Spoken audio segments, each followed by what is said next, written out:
last panel discussion of the second season of the Vidarbha Literary Fest, your friendly neighborhood and all-inclusive Lit Fest. So I speak from the perspective of a Lit Fest organizer, right? I'm a very small, very tiny part of it, but it has given me a lot of experience in the same thing. So any festival is basically the manifestation of thought. It's backed by reason and with the agenda of a celebration. Celebration being very important to the part. In times of a great divide that our nation is facing on almost every single topic, festivals like these are a haven of burgeoning thought and perspective. The biggest divide we witness mostly is left versus right. To me, both of them are appendages attached to one torso of a nation, right? Doing its bidding. At least they are supposed to do its bidding. But that's not how the system works. And hey, I'm just a layman. And you certainly aren't here to listen to me talk about it, right? So let me turn to our esteemed panelists. Beginning with the Iron Man author, Mr. Akash Singh Rathod. He's the author, a historian, and a political commentator who specializes in the study of the Indian Constitution and its maker, Dr. B.R. Ambedkar. He holds a PhD in political science from Jawaharlal Nehru University. His book, Ambedkar's Preamble, The Secret History of the Constitution of India, is a groundbreaking study of the role of Dr. B.R. Ambedkar and his contributions to the drafting of the Indian Constitution. He espouses Dr. Ambedkar's ideas and contributions to the forefront of the public discourse, and his book is a must-read for anyone who wants to understand the true story behind the making of the Indian Constitution. He is also known for his wit and sense of humor, as most of us have witnessed in the keynote speech, making his talks and lectures engaging and entertaining. Our next panelist is Mr. Prem Panikkar. Panikkar is an Indian cricket journalist. He is one of the co-founders of the Peeply Project, along with Aarti Kumar Rao and Kalyan Verma. He is one of the handful of journalists who helped found Rediff. He was based in New York City as the editor of India Abroad, the largest Indian American newspaper. After that paper was bought by Rediff. He was Yahoo India's managing editor for 5 years before he quit in 2014. Currently, he is based in Bangalore and has translated the book Randamuzam, I'm really sorry if I have mispronounced it, from Malayalam. The original explores the Mahabharata through the viewpoint of Bhishma. This was converted into a book called Bhimsen in 2009. In conversation with them, we have the author Amit Shandelia, who is a language enthusiast and history communicator with a background in computers and finance. Mr. Shandelia has a long relationship with history and has produced hundreds of popular Twitter threads on the subject. Of particular interest to him is making history accessible to laypersons by breaking down into thrilling, enjoyable reads. Amit also authors India Uncharted, an audio series on Indian history with Storytel. With his book Don't Forward That Text, Amit Shandelia has debunked some of the most common pieces of historical misinformation with logic, reason, and irrefutable research in this book full of surprises. A truly stellar panel if we ever had one. So I won't be taking much more of your time, and I'll bring on and I'll invite our moderator to please escort the authors on stage and commence with the session. This talk is left, or I am assuming everyone is already aware of the title. It's Left and Right, Will the Two Ever Have a Common Meeting Ground? To paraphrase. So, given the polarization we are experiencing today, it's very important to figure out if there is a possible synergy that we can look forward to. Or it's going to be just, mutual annihilation with no hopes left. So we are trying to explore that common ground. We'll, of course, explore all different areas. Like, okay, these are two such polar opposites that it's almost inconceivable to imagine that they could have any kind of overlap, either ideologically, politically, intellectually, or in any form or shape possible. So that's going to be a tough explore. We would expect you also to do your own set of thinking and explore along with us. So given its relevance, it's very important that we all come along together and do whatever we can in our own personal right to make that happen, if at all anything is available. So we have Akash and Prem. The stage is yours. We're trying to find a solution to a problem. One of the problems with doing multiple panels at the same LitFest is that you end up repeating yourself in some way. Pardon me in advance. But we're saying, will the left and the right meet? Right? There was a time when left and right was economic/political ideology. Very broadly speaking, shorn of nuance, the right stood for minimum governance, which coincidentally Mr. Narendra Modi promised in 2014. We've had an increased governance, but that aside. The right typically stands for minimum governance, minimum state interference in the lives of citizens, laissez-faire as far as the people and how they make a living is concerned. They just look after the big, broad questions of the overall economy, defense, etc., etc. The left is the polar opposite. They want a nanny state. The state should be involved in pretty much everything, in housing, clothing, and feeding the people, in looking after their education, in pretty much every single. Which is where the left and right concept began. Today, we hear people, the first thing that has happened is that the left and right are now used as pejoratives. They're not used as definers. So it is used dismissively. I don't have to listen to you because you're a left liberal. I don't have to listen to you because you're a right-wing, Sanghi, chaddi wearing, whatever. So if we're going to look for a common ground, we first have to decide who's left, who's right today, in today's world. How many of you identify as left liberals? No, the camera is not turned on you, so you can be honest. Okay. I haven't raised my hand, I'll tell you why later. That was about 5-6 hands that I saw going up. How many of you would self-identify as right? Okay, you just lost the election because there are 4 of you and there were 6 of the others. But here's the thing. I'd like one of you who identified as a left liberal to put your hand up and tell us what your definition of left liberal is. Let's try and figure out who we are talking about before we figure out whether we can meet and talk to each other. Inclusion. Yeah, that's the VLF tagline, but a little bit more. Tolerance, okay. So let's assume, for the purpose of argument, that, and actually I know such a person, I know quite a few such persons. A BJP person who is tolerant, would he be left or right? And there are BJP people who are tolerant. Let's not, put them all in one bucket. So is he left or right? Okay. We'll hold that thought and go to the people who self-identified as right-wing. Tell me what about you makes you right-wing. Anybody? No volunteers? Come on, yeah. I mean, let's say you won't be penalized for your answer, you won't be looked down upon or whatever, so please. That's okay. So, look, I was making the point to somebody else earlier in the day in a corridor conversation. Yeah, I just saw Sharjeel Imam walk out of jail. I saw the court saying that there is absolutely no grounds for a case against them. The day before that, Siddiq Kapan came out of jail. Absolutely no reason for him to be in jail. All of them were charged under UAPA, which is a legacy from the Congress. I get your point.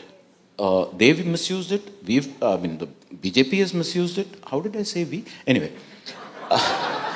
The point I'm trying to make is that if I identify as right-wing, I'm talking about I subscribe to certain beliefs. I'm trying to figure out what those beliefs are. Anybody know? So as far as I can see, the right wing, by this self-selected sample, is a group of people who won't talk about their beliefs. That's a bit odd. But we'll come back to the main point of this, which is today we're talking of the left and the right with such venom and with such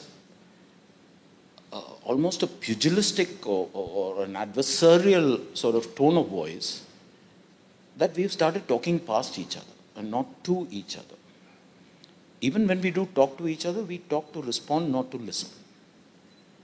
So if we want to find a mating ground, then at some point we have to decide whether there is something that supersedes the left ideology and supersedes the right ideology, and that is where I'm going to give it to Akash and put him on the spot.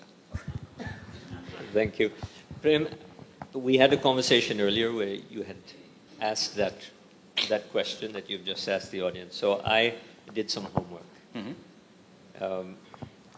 Because I agree with what you're saying. There's a huge ambiguity and there's a lot of thematic selection that makes a person who identifies with the left choose things that are traditionally right and vice versa.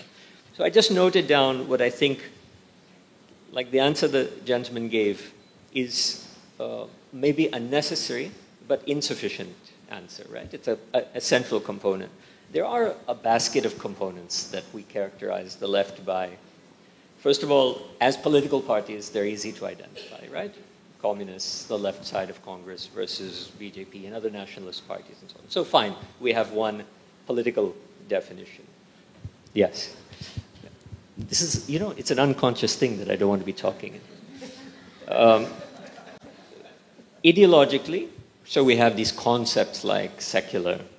But I think what's more important from the ideological point of view is a commitment to political ideas rather than metaphysical ideas. And this is, people should argue with this, but I think basically the left holds the view that what is politically significant is what I can know from birth to death, because this is something to which everybody has access.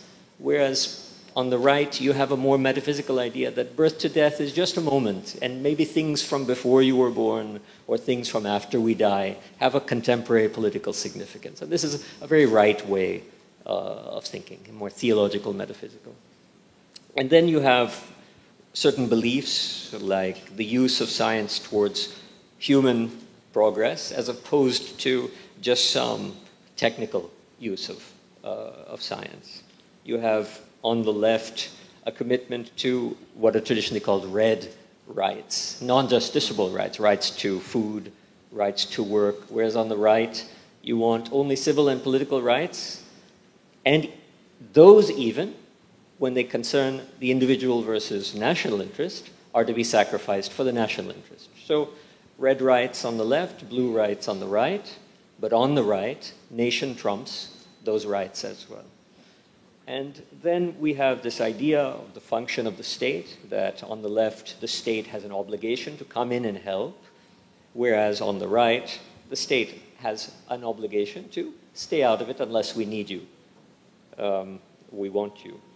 And of course, there's the economic idea on the left of labor over capital, and on the right of employers over the interests of employees. So I did my homework. I hope you're satisfied with it.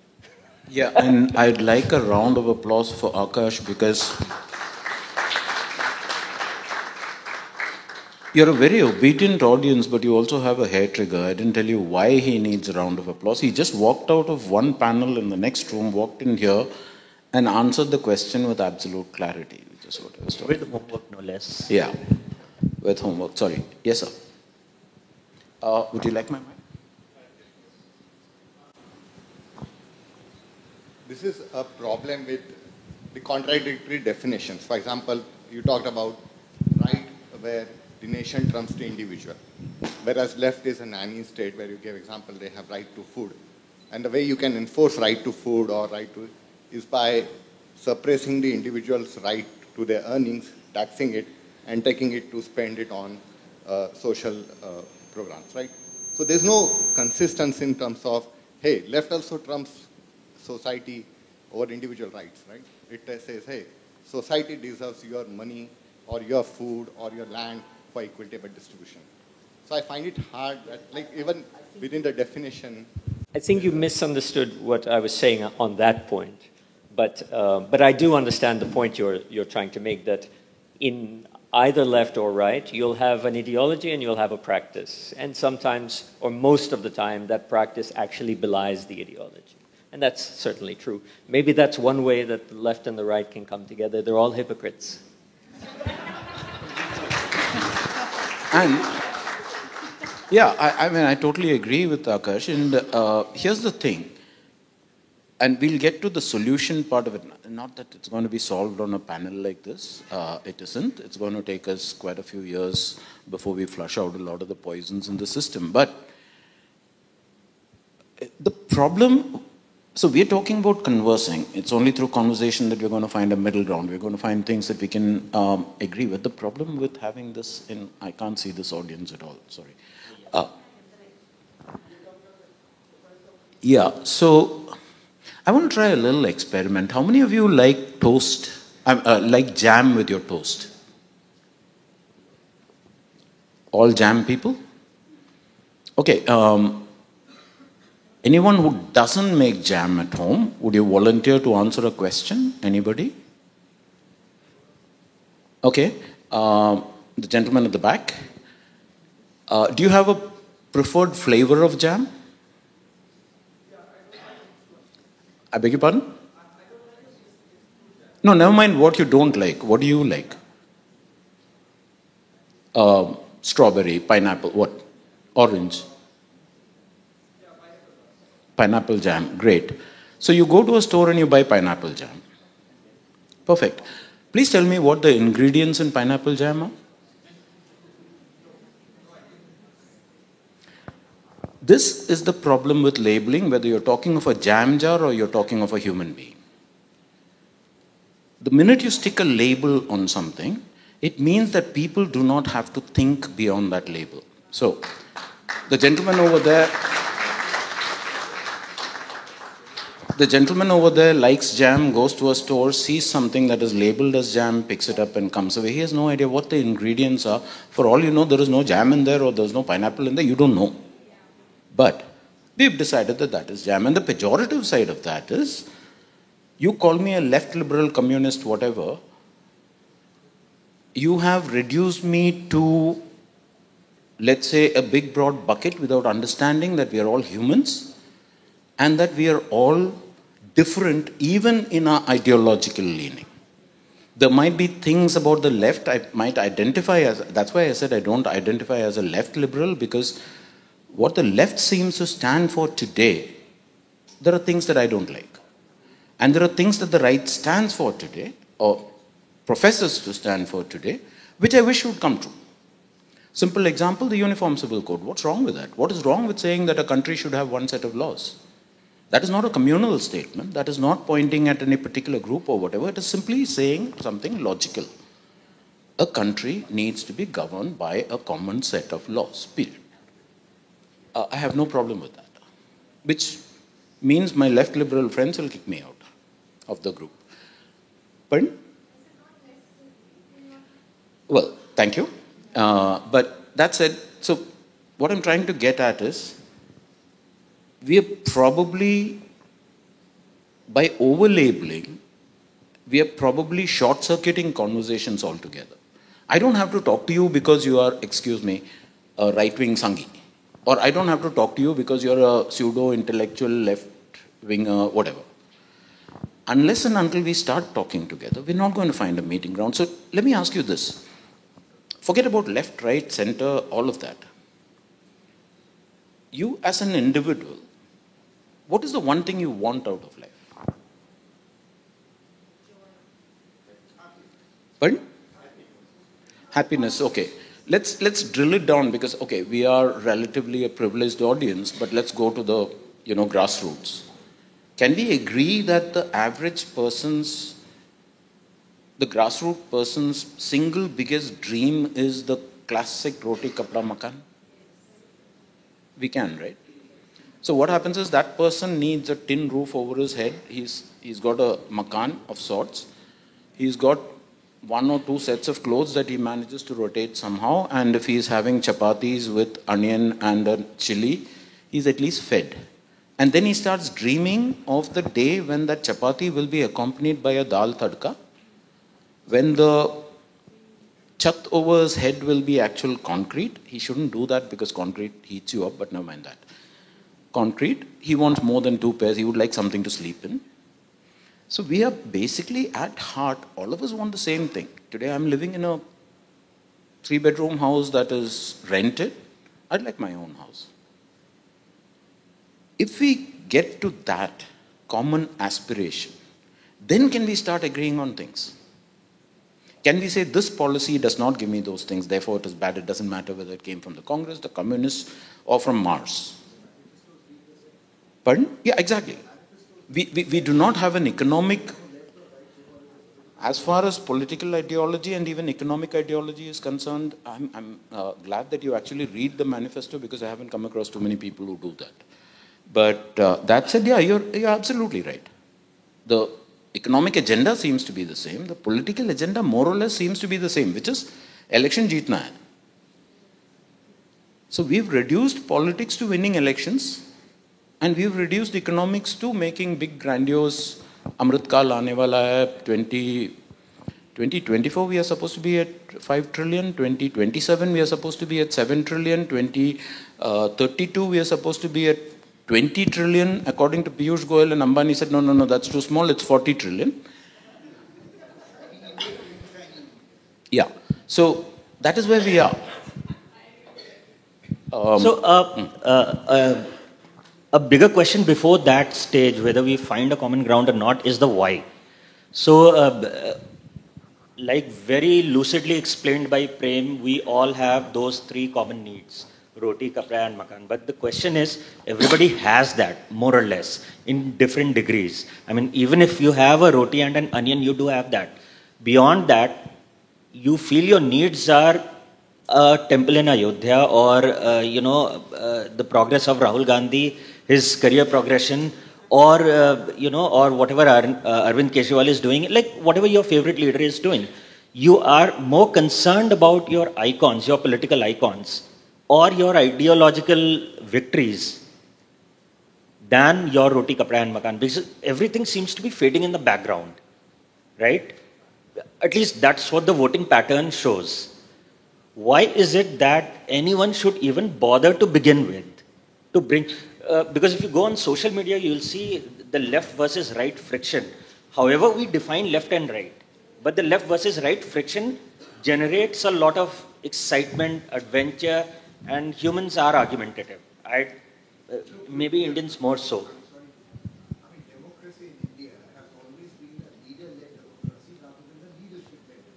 Exactly. So long as my leader is succeeding, like whoever I consider my leader is succeeding, and my ideology is winning, I don't care if instead of dal tadka, I'm only managing with roti and onion. That's the general mindset, at least going by the voting pattern. So why should we even bother to consider figuring out a common ground when the ones who stand to benefit from that common ground are not bothered? So I think Akash... before you give it to Akash, I just wanted to add a supplementary point to what he said. He was talking about we are voting for a leader as opposed to our self-interest. We're not even voting. Look at the voting percentage. Half the country can't be bothered to go to the polls because they find neither option attractive.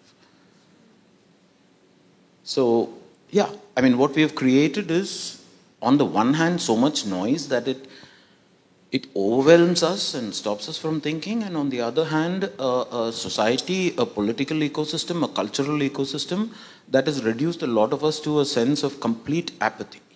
And that's middle class apathy, yeah. Now the problem is people like us, like everybody sitting in this room, we have the privilege of apathy. I mean, apathy is a privilege for us. Yes. Yesterday, there was a Manmohan Singh in the PMO. Today, there is Modi, and our life stays the same. We are living the same life we were living back in 2013. Nothing much has changed. For us, maybe, one vacation in a month one vacation in 6 months might come down to one vacation in 3 months. Because... Then you could dissent, now you can't. No, but then I dissent pretty hard. I dissent. And nothing happens to me. Maybe because I am not with the right surname or not the right community. Maybe that could be the reason. But for the vast majority of us who happen to have the right name, the right community tagline, the right caste or the right party allegiance, right? For us, it's a privilege we enjoy with carefree abandon. If I don't vote, and because of me not voting, because of that one vote, the wrong party comes into power, it doesn't affect me. It doesn't affect you. But the vast majority of India is affected.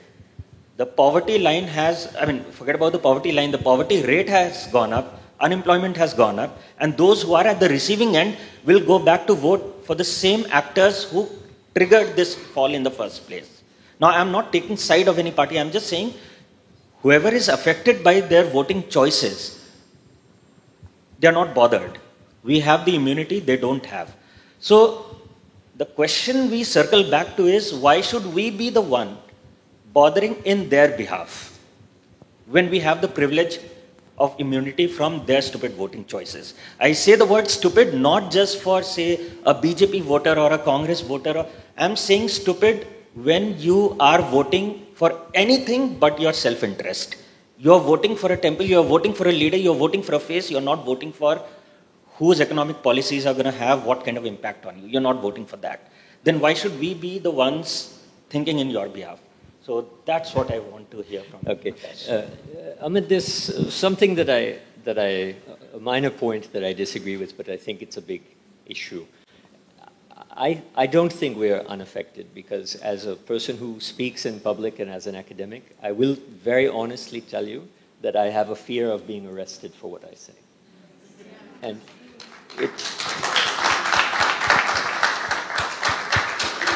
now, as Prem pointed out, the mechanisms, the legal structure to allow me to be arrested were implemented by the left and now being used by the right. So yeah, less clapping for that, right? Now, what that means is that there's a serious reason why the left and right need to meet, not both to conspire to create a strong surveillance government that can get away with these acts with impunity, but on the contrary, to set some basic ground rules, rules of engagement. And these rules of engagement are not being set precisely because no one will condescend to speak with the other as a human, as an ally, as anyone with a shared interest, only as an enemy and as someone to humiliate and defeat and so on. And there's one thing Prem and I were discussing yesterday, and I thought I would share it, and I'll do it very briefly, why I think it is important for the left and the right to meet. So I was teaching a class in modern Indian political thought at JNU a few years back. I decided to teach Ambedkar's Riddles in Hinduism. Now, Ambedkar's Riddles in Hinduism has never been taught in a public university. I received a letter from the dean saying something about religious sentiments and all of that stuff.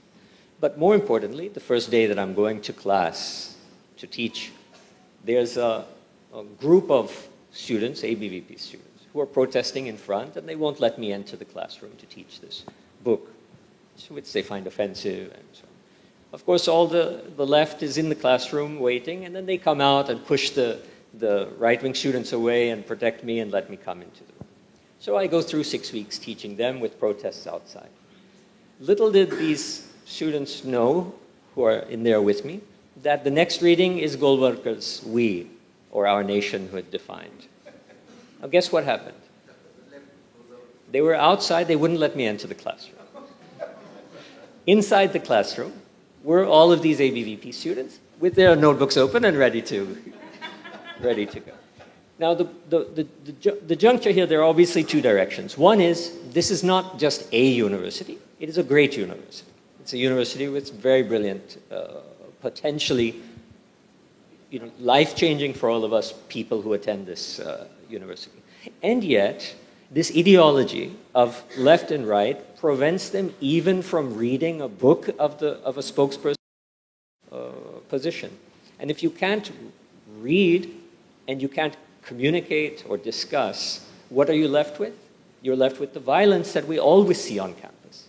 And so, unless and until we have a conversation, our only other choice is to beat the hell out of each other, which is now what JNU has become.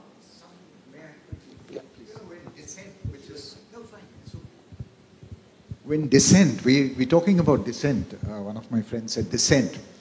Dissent, which is mostly individual, an individual reaction, when that turns into protest, which is more like a collective form of reaction, I think when dissent turns into protest, both the left and the right see it as a threat. Well, I mean, let's forget history. Yeah. But a threat, politics is about threats and negotiating fears. But that doesn't mean that that's where it stops, right? I'll give you one example. So short term, why we come together is violence is the only option if we don't. But long term, which is, you're talking about something about human nature, right? Long term, the democratic experiment requires this conversation. You have no democracy without it. And I think we have a very fine example that nobody ever mentions. And I guess you can predict that it's from Ambedkar. Yes, they are disappearing, and there's always a constant threat. But that doesn't mean that you don't think that they should happen, right? I'll tell you where the neutral spaces are. They're every walled campus in this country, every walled campus, and there's a significant difference between a campus with a wall around it and a campus that's open to the elements. Because on the street we don't have time to compromise. You do something to me, I'll take revenge. But in a campus with a wall around it, what's the function of that wall? It's to create the space in order to come together and speak. We have to get these political party student groups out of that campus so that we can speak to one another on these thematic lines rather than these ideological ones. So just very quickly, I'm sorry, I think this is an important point because I want to remind you of something that happened in the Constituent Assembly on the day before the Constitution was passed. And that was Dr. Ambedkar's final speech, which everyone knows because of the grammar of anarchy line and because of the life of contradictions line. But are you aware of the moment that Dr. Ambedkar, after thanking the ruling party, thanking the whip for making everything come together, are you aware of what he did? Everyone who had made his life miserable for the previous 2 years by objecting to everything that he said, he took their name, he asked them individually to stand, and he thanked them. Every single one. Why did he do that? He gave his explanation. He said, if it hadn't been for you, I would have just been an ideologue. I would have just been trying to get my work done, and you hindered me and you bothered me. But in doing so, you forced me each night to reflect on my principles. Why do I believe what I believe when you don't believe it? Now, this is what a democratic polity can be like and ought to be like. Expanding on that thought a little something that happened to me, and the reason why I bring it up is when we keep talking about how polarized we've become, our sample survey is Twitter and other forms of social media, but primarily Twitter, where we're yelling at each other all the time. How many people on Twitter as compared to how many people, the number of people who are online, it is a minuscule amount. They make a lot of noise, and therefore we mistake it for the universe. And how I discovered that was that, so I'm reasonably outspoken on Twitter. I don't inhabit Twitter like so many people feel the need to. When I do have spare time, I go to check out what's going on or what my friends are reading and all of that. And sometimes I see something, I say something. About 6 months back, I was invited to do a workshop on narrative writing at a particular university. I'm not going to name the university for various reasons. And workshops, by definition, are a lot of interaction. I don't believe in I'm going to stand there and lecture for 2 hours and then you go home and become a writer. So, yeah, I mean, it doesn't happen. So we had the workshop, and there was lots of room for question and answers. And I was on campus for that entire duration, so even outside, people would come up and start talking. And there was this guy who was actually fairly well-built guy, gym and all that, which daunted me a little bit. He was hanging around on the fringes throughout multiple conversations that I was having. And finally that petered off. I was just heading out for a smoke, can't smoke on campus, I had to go out. He said, do you mind if I accompany you? Cool. Came along with me and he said, I don't know how to say this, but when they announced your name as the instructor, I didn't want to enter your class because you are left liberal, whatever. And apparently, because marks are also dependent on that, he was compelled to enter that class. As opposed to MARX, yeah. So he said I had no option. I entered that class. And I'd like to have a conversation with you about why you believe the things you do, why you oppose the things you do. We ended up going out, college canteen, we eat there. We ended up finding a table in a corner and speaking for 3 hours. He was asking questions, I was responding, I was asking him questions back. This was on the first day. He became one of the most enthusiastic representatives of the class, but what I cherish is the thing that he told me on the last day. He said, I still don't buy into your principles, but I like the fact that you're open about it and willing to engage about it. So when you ask the question, where are these spaces? I think it's time to create our own spaces, which is part of the point that Akash was making. And you remember that old thing of each one, teach one? I'm not suggesting that people change each other's minds, but have conversations. You never know. As Akash said in that example about Dr. Ambedkar, the fact that he was constantly being abused and vilified made him think through and reaffirm his principles. And that's a good place to be in. So, yeah. There's a small symposium going on over there, and we'll wait for that to finish. Every household is a safe space. Every household is a meeting ground between left and right. So, I'll tell you why. Might not be in maybe one individual particular example, but there are countless households where one family member is a Modi voter, one family member is a Congress sympathizer, yet another who doesn't have any opinion on any party. I am apolitical. So generally, families are a mixed bag of all kinds of ideologies, and maybe they express, maybe they don't express. In my own family, my brother-in-law is a right-wing sympathizer, so to say, and I don't lean right. But we get along pretty well, and we are going to stand for each other.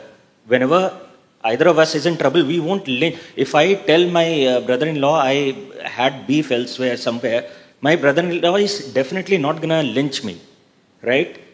Forget about lynching, he's not going to even criticize me. And I'm talking about households. Your family members are your best starting point if you want to find a middle ground, if you want to have some kind of a conversation, a dialogue with the opposite ideology. And when you expand outside your family, I believe you have to find common grounds in your common needs.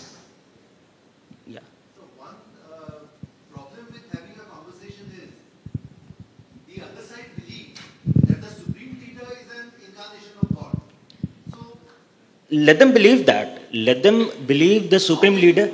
That's what I'm coming to. So for someone, a temple in Ayodhya might be a game changer of an accomplishment. For someone, what India does in Pakistan might be a very big issue. For someone else, so whether you want a temple in Ayodhya, whether you want women to stay out of women to enter Sabrimala, either way, you have your own opinions and needs and desires and wants, whatnot. But at the same time, you both have a common set of needs also. You want lower taxes, you want lower inflation, you want better employment opportunities, you want better returns for whatever money you spend, one way or the other. See, you've been bringing this up, actually, many of you have been bringing this up. What you need to understand is that at some point, we can't change this overnight, but at some point experience will teach you a lesson if you won't learn it any other way. How many times do you hear the right wing talk about demonetization now? There you go. I can name several issues that everybody has gone very quiet about on one side of the political spectrum, but you know what I'm driving at. There is something, we know the term buyer's remorse, which is you buy something and then you go, what the hell, why did I buy this? But there is also a buyer's investment, which is I'm taken in by whatever it is and I buy into something. And now, 4 years or 6 years or 8 years later, for me to repudiate what I bought is me admitting to myself and to my world that I'm an idiot. I'm not ready to do that. And there are a lot of people that I'm talking from my own personal experience of my own family. People who very sheepishly say that maybe or maybe not, but who won't say it in public, who will be. And what happens with such people is they're doubly aggressive. Yeah. So they get doubly aggressive, and the answer to that is let them be. Wisdom will dawn. So ultimately, पेट का सवाल है, sooner or later it's going to hit you where it hurts, and you will change your mind. Sir. Yeah. Excuse me. I have been listening intently to what you all have been saying. So my question or point may sound like a bit simple, Savan. But Excuse me, where are you? Here. Oh yeah, hi. I am on the right, but raising left hand. Anyway, so my basic question is ki what exactly is right and what exactly is left first, because when out of interest in defense matters and all, I could study certain CIS declassified files, and going years ago, in Indian context, the pro-Russia bloc was dubbed as right. And the other one was dubbed as left. So that time, context might have been different. So left and right, the blocks were different. In today's context, they are different. So who decides in what context or in what period who is left and who is right? That is one point. Second, I have been aware of certain cases. I know certain people and I have read about some people who were initially so-called rightists and they turned leftists later on, and some leftists who turned rightists later on, and there are some people who were left or right and then they went to spirituality. कि हमको दोनों भी नहीं चाहिए, reconciliation. So, one question I asked, second I am asking. So isn't it fluid? So if that is fluid, can we say that the twain will ever meet? Short answer is yes, it's fluid. For example, and politics, if you look at the history of politics, it throws up all kinds of weird conundrums. I'll give you another one. In US politics today, the defenders of black rights are the Democrats, who back in the day were the ones who opposed the emancipation of slaves, whereas the Republicans were the ones who supported. Lincoln was a Republican, right? Now they flipped. And this will happen. There will be a churn. And even when you talk about, I was a right-winger who's now turned left or vice versa, that also will happen. We are human. We will change our mind according to changes in circumstances, changes in the inputs that we get, and things like that. And I think Akash made the point right in the beginning that right and left, increasingly, it is not an economic ideology, it is not a political ideology, it is more idolatory than ideology. Yeah. It is a construct without a foundation, basically. The foundation happens to be a human. Amit made the point, so did Akash, that we are left because we support the Congress, or Pinarayi Vijayan in Kerala, or whatever it is, and we are right because we support Modi and Amit Shah and Adityanath and stuff. And it's not politics. You're not even tolerant when you identify yourself with a particular ideological label.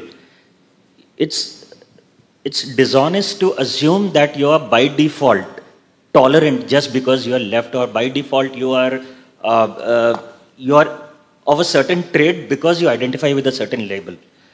Left has shown its intolerance throughout history. As we speak, right has shown its intolerance. The only difference is in pretense.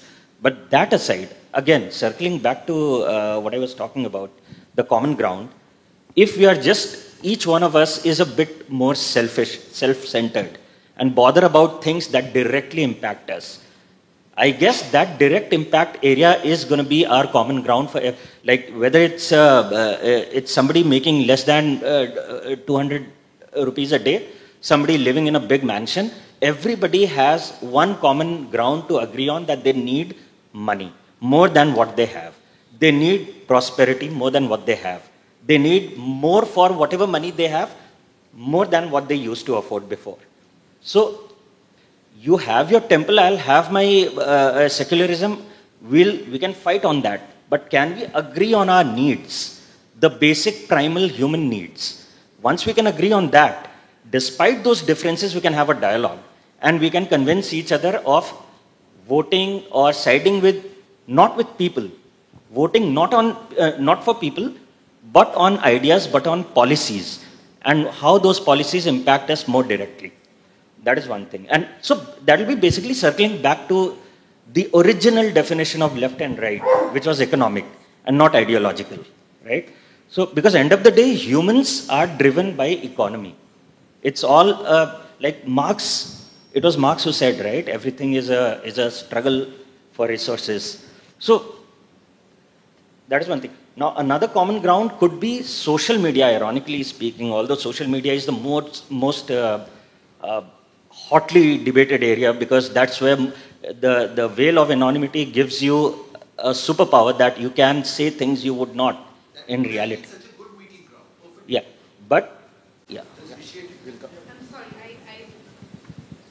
when you talk about, and please pardon me because this is all very new to me, you said something on the lines of common needs. And just before this, I was attending our partial session. We talked about how there is a lack of dignity, right? There's an inequality of needs. So my need is served by me taking away yours. So there's a disparity over there. I succeed if you fail. In terms of that inequality that exists in our country. So I think, I don't know if I am even making sense to that question, but coming and talking about common needs, oftentimes that needs are not as common as we think they are. So for example, let's take the example of demonetization. Just one example. We are talking about policies where you judge a policy based on whether it impacts you positively or negatively. Now, demonetization did not impact anyone positively. It did not have a positive impact because at best it did not affect you. Let's say you did not have to stand in bank lines, so you were not affected. It did not give you anything on top of whatever you had. So whenever you judge a policy, first of all, you have to get to a point where you judge policies and not people. Because good people can end up with bad policies and bad people can end up doing something good for a change. You know, even a broken clock is right twice in a day. So that happens all the time. But if you start dismissing everything good, or if you don't even get to judge whether it's good or not, just because it came from a source that you're antagonistic to. Can I add to what Amit said? Here's the thing. You made the point that you're, as an obviously representative, you're not talking about yourself or a social group or whatever, but one group's prosperity increases as they snatch away the rights and this thing of somebody else. You can do it to an extent. But what happens is that as you keep snatching away, and groups multiply. Today it is one particular community, tomorrow it's another caste, the third it's an entire other demographic, whatever. You keep snatching this away. What we forget is that the more people who are deprived, the greater the impact on the overall economic landscape. And when that happens, what happens? Your prosperity is also going to be affected. So the snatching away you can do up to a point. You cannot, for instance, disenfranchise 200 million people. You cannot take away their livelihood because what happens? They become dependent on the state. What was the demographic dividend that we've been jumping up and down about?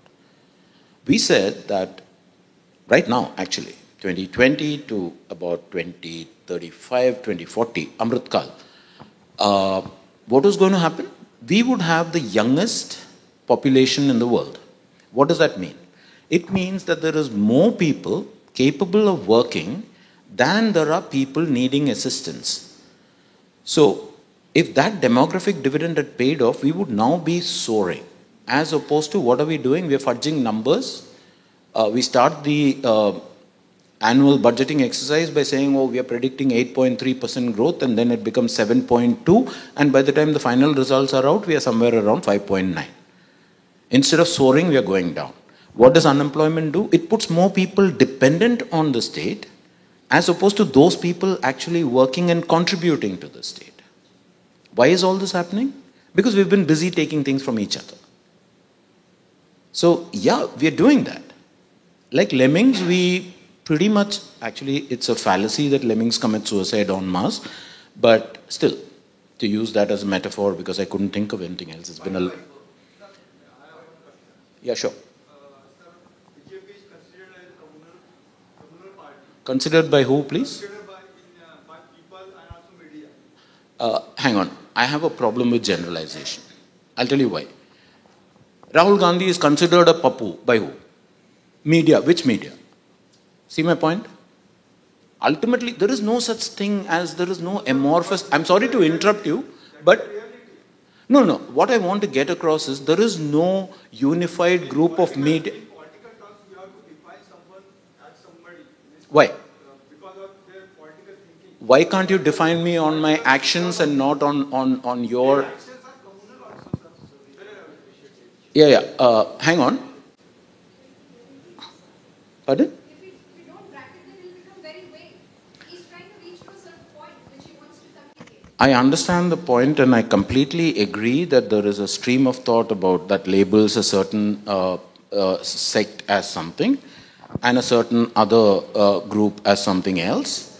And it is unfortunate because we have learned to speak in shorthand, hence the example of the jam tin labels. That said, it's not everybody who's doing it. For example, one thing that I saw this morning was the Indian media failed in its responsibility to question Adani's empire. Really? The Morning Context ran 3 stories. Where were people? It's not that stories weren't done, it is that you dismissed the story out of hand. Now everybody is like, oh, okay. But people have been warning about it. I have too. It's a classic Ponzi scheme. It's been evident all along. But the larger point I'm trying to make, and with due respect, sir, I agree that the BJP is seen as hardcore right-wing, and there is justification to an extent of that label, as the Congress is seen as something else again. But I would submit that at some point, let's not look at people en masse, because I have had conversations with BJP leaders where we've talked about the economy. For example, a very recent conversation after the budget where I said, look, 60,000 crores allocation for MNREGA at a time when unemployment is going up and more people are going to need work, how does this make sense? And he was honest enough to say, it doesn't make economic sense, but we don't have the money. Which is true. Okay, we're going to have to interrupt, and I'm sorry, we won't be able to take that question because only 10 minutes are left.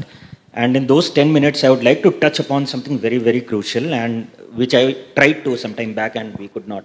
Social media. Akash has something very interesting to say about, and that's my favorite phrase, the tyranny of algorithm. Let's please hear him out. It's a fantastic thing. How social media can be the most unifying force in our society that we can think of, instead of being the most divisive one.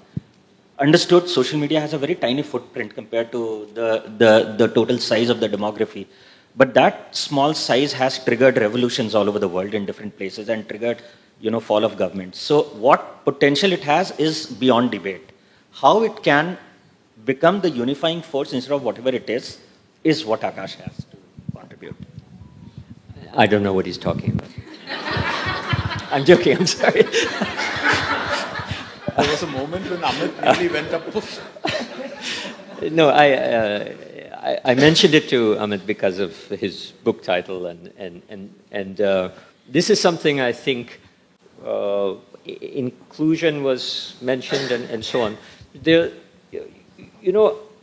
I was kicked off of Twitter for leading a Twitter campaign when Anand Teltumde was arrested, and then I got back on But when I got back on, I did something different.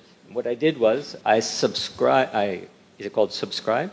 Follow everyone that I disagree with, just as an exercise, because I realized that I am an algorithm, right? I'm just a piece of data inside of a larger system. And someone had mentioned when you buy a book, other books you may like. So what the algorithm is doing is it's putting us each into smaller and smaller containers where we listen only to things we want to hear, and then we hear only things that we want to listen to. So this obviously is preventing the twain from, so there's a technology behind preventing left and right from speaking together. The thing, Amit, I have to take one issue with you again. I like you so much and I find I'm just disagreeing with you, but we'll sort that out later. But I think families, what you had mentioned, families are sites of serious violence. They're not just, places where you have collegial and fraternal discussions and so on. And when social media pushes us into these silos, it only exacerbates that kind of violence. The only thing that's going to create some sort of open space is when we free ourselves from this algorithm. So instead of, as a solution, we could lobby big tech to alter the nature of that algorithm. So instead of, you might also like this, you will definitely dislike this. And you get a discount on it. Give 50% discount, read it, and let's see what it happens. But there are ways where, for example, Twitter tells you when you follow someone who else you should follow, because they're all going to say what you say and what you liked. But it should be suggesting who you would normally not follow, so you can hear what's wrong with you. Hear what other people think are your problems. So these social media algorithms that are pushing us into our own echo chambers could actually be exploited to push us out of them as well. And it's just a policy issue.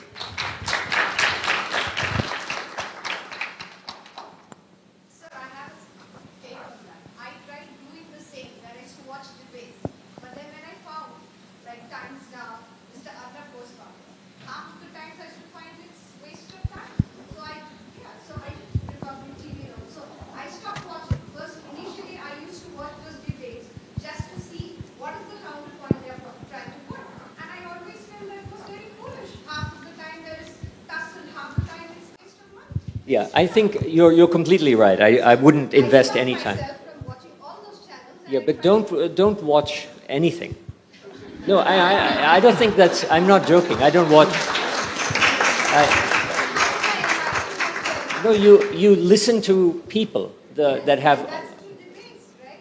No, not through him arguing with her. You pick up and have a discussion with one of these people who I identified as right, though they refuse to tell us why. But have human interactions with these people. I'll tell you one more thing. I know you're a JNU lover, but I had some very strange experiences there.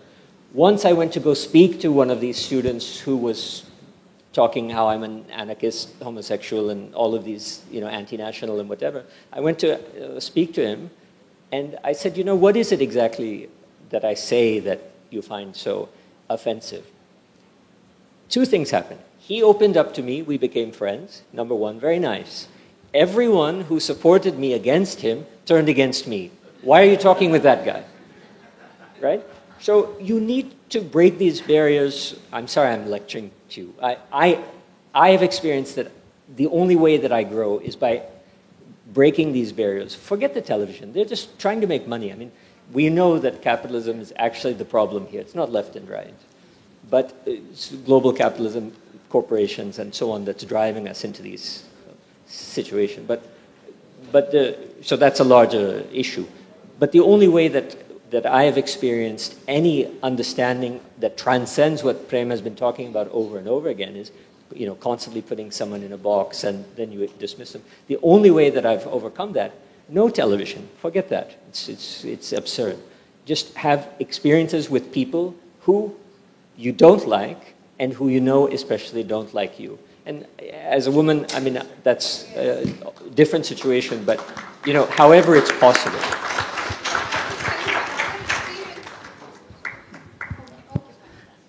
Actually, it was extremely well summed up by Sir.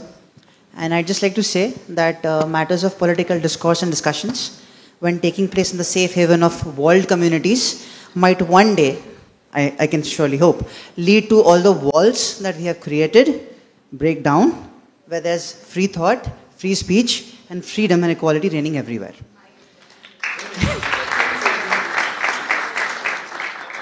I hope all of you have enjoyed this discussion as much as we enjoyed putting it up for you. And whether the twain will meet is a matter much bigger than ourselves. But of course, what we can do is propound theories, follow, and be human to each other at the end of the day. I thank our panelists for their time, their views, and their thoughts. I also would like to remind you, everyone, that we have an amazing cultural program set up at 5:30 at the Lawns. And I'll be reeling shortly in what it's about after I thank them properly. I'd also like to thank our sponsors, our readers, and everyone who has made this festival possible. Thank you so much, sir. Let's have a big round of applause for them.